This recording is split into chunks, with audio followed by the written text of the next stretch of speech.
வணக்கம். ஸ்ரீ பாப்பாத்தியம்மன் ஜோதிடம். இன்னைக்கு என்ன டாபிக்க பார்க்க போறோம்னா, தீர்க்காயுள் ஜாதகம்.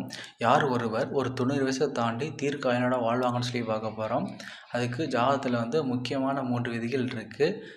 அவை என்னன்னு சொல்லி பார்ப்போம். முதல் விதி, அந்த ஜாதகத்துல லக்னம் ப்ளஸ் லக்னாதிபதி அதிக வலிமையோடு இருக்க வேண்டும். லக்னத்துக்கு 8ஆம் இடம் என்பது ஆயுள் ஸ்தானம். அந்த 8ஆம் வீட்டு அதிபதியும் அதிக வலிமையோடு இருக்க வேண்டும்.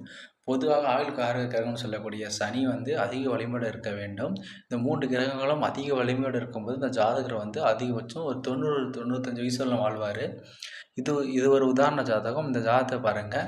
லக்னம் மீன லக்னம். லக்னத்தில் குரு ஆட்சி பலத்தோடு இருக்கார். லக்னத்துக்கு 8ஆம் வீட்டில் சுக்கிரனும் ஆட்சி பலத்தோடு இருக்கார்.